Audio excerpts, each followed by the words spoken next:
proposition. Merci, Monsieur Herbillon. Monsieur Aymeric Breillet.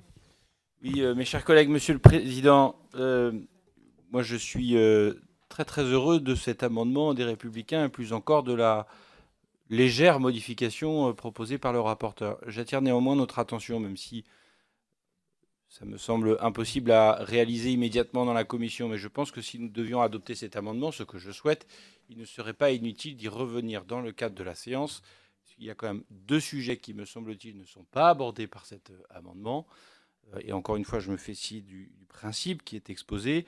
Les deux sujets sont les suivants. Le premier sujet, c'est qu'une charte, dès lors qu'elle engage deux parties, c'est-à-dire les journalistes et la direction, doit être rédigée par les journalistes et leurs représentants et la direction. Et que ce ne peut pas être simplement un document écrit, imposé par la seule direction. Et il est normal que dans une relation contractuelle, puisqu'une charte a valeur contractuelle, eh bien que ce soit le fruit d'une co-rédaction entre la Société des rédacteurs, par exemple, et la direction. Première remarque. Seconde remarque, il m'apparaît également important qu'on spécifie bien l'étendue de l'entreprise. De quoi parle-t-on comme entreprise? Est-ce qu'on parle d'un groupe? Parce qu'on sait qu'aujourd'hui, compte tenu des phénomènes de concentration capitalistique, il y a des groupes de presse, ou est-ce qu'on parle de chaque entité de presse? Et ça, ce n'est pas, là aussi, neutre.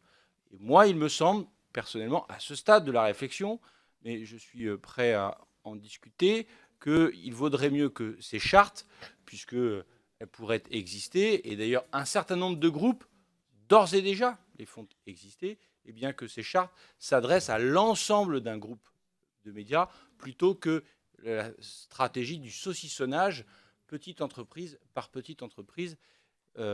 Les logiques de groupe sont souvent extrêmement importantes, notamment dans les médias, et donc il faut là aussi en prendre acte et faire en sorte que ces chartes de déontologie soient donc co-rédigées et s'adressent à l'ensemble d'un groupe plutôt qu'à chacune des entreprises.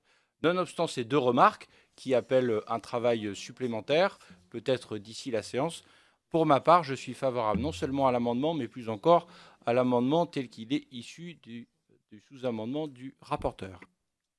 Merci, Aymeric Breillet. Monsieur le rapporteur. Oui, je remercie Aymeric Breillet de son utile contribution à travers ces deux réflexions extraordinairement pertinentes.